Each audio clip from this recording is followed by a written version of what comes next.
Hi, welcome to the next video. This one's on the constant acceleration equations. They're called the constant acceleration equations because we can only use them when we have constant acceleration. Now, as always, we have helpful Bob here who's going to help us today and show us the main three equations that we use. Okay, here's the first one. And we're looking at that thinking, great, but what do the letters mean? Now luckily, helpful Bob has created this little list here for us, which shows us what each letter means. Second equation, v squared is u squared plus 2as, and the third equation, v equals u plus at. In mechanics 1, you'll only ever be asked to use these equations in one of two ways, for either horizontal motion or for vertical motion. And what we're going to look at here are just a couple of examples for each and the distinct steps that we take to solve these problems. So if we move those three down there, bye Bob, see you in a little while. Okay, good. We have Cedric on his beautifully drawn jet ski who's going to help us with the next problem. Okay, he starts from rest, moves with constant acceleration. Very important, or we'll be able to use the equations. Now, we need to find his acceleration and his velocity at time t equals 5. Right, three distinct steps to solve these problems. 1. What do you know? What are you trying to find out? We know that he starts from rest, so his initial velocity is equal to 0 meters per second. We know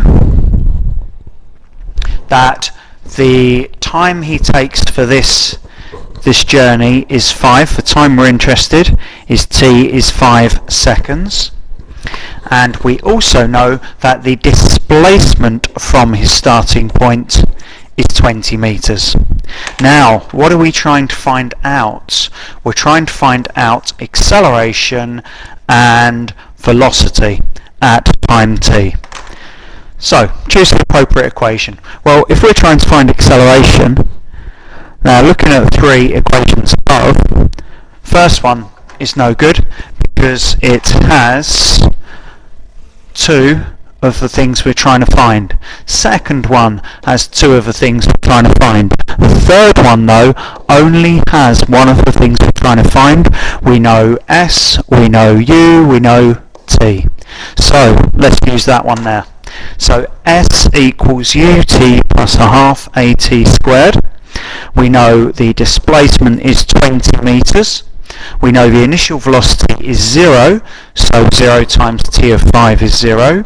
So 20 is equal to a half times a times t squared, which in this case is 5 squared.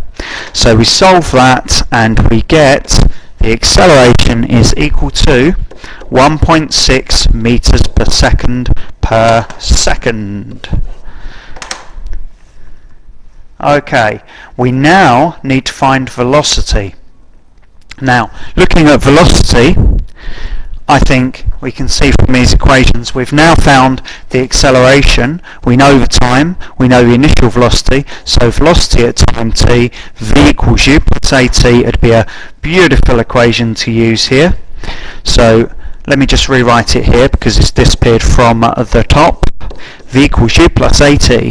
Now, in this case, that is equal to the initial velocity of 0 plus the acceleration, which we have just found as 1.6 meters per second multiplied by a time of 5 seconds, and that, if my working is correct, gives us 8 meters per second. So let's have a look at step 3 now. Nearly every single problem that you have in mechanics will be directly related to real life, so I'd be a little bit worried if these values didn't show any real relationship to what might happen in real life. A velocity of 8 meters per second, that means that every second Cedric is covering 8 meters. Now that's quite fast. but it's not ridiculously fast, so it's fine in context of the question. So we always have that check for every single aspect of mechanics. Okay, next question. Now the previous one was horizontal motion. The next one is vertical motion. Now Bob, obviously standing on a giant baked bean can, don't try this at home. Bob has been highly trained for a number of years to do this. He's going to step, he's not going to leap, he's going to step off the baked bean can and land safely on the ground. We want to find out the speed that he will touch the ground with when he lands. Now if we look at this box here, I can, in these questions, decide which direction I want the positive direction to be in. Now for vertical questions, acceleration due to gravity is 9.81 meters per second downwards. Okay, if you drop something every second, its velocity will increase by a further 9.81 seconds. Now if I was acting downwards, if I take up to be the positive direction, whenever I use A, I'm going to be putting a minus in front of that. In this case, what I'd like to do is have Bob's initial starting position here as the kind of origin, so that when he steps off, displacement will be taken positive in this direction. Oh, we've moved the ground. Okay, quick back up there, Bob. Displacement will be taken in the positive direction downwards, and so will acceleration. It just means we're not messing about with loads of minuses. We also need to state that in these questions we ignore air resistance. Okay, that's a really important fact. In real life that would have a massive effect. Right, step 1. Write down what we know. We know his initial velocity is 0 because he's not leaping up into the air or throwing himself downwards off the baked bean can. He's merely stepping. We know the acceleration due to gravity is 9.81 meters per second, and I've left that as positive because positive direction we're taking is downwards. And we know that displacement at the end of the journey, the point we wish to analyse is 3 meters. What do we want to find? Well, we want to find his speed when he hits the ground. We might also need to be able to, or might have to find the time it takes him in order to be able to find the speed. We'll have to see what the equations show us. Now, let's just quickly rewrite the equations. V equals U plus AT. V squared equals U squared plus 2AS, and S equals UT plus a half AT squared.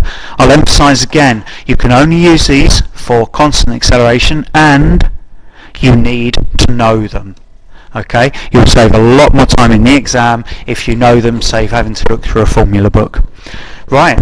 Now, looking at these equations, I think we can see again that S equals UT plus a half AT squared is the one to use here.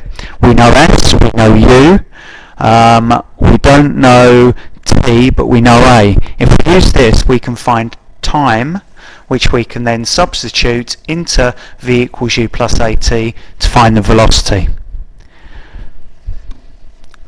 Or, another way around this would be, if we wish to use V squared equals U squared plus 2AS, and that way we don't need to worry about time.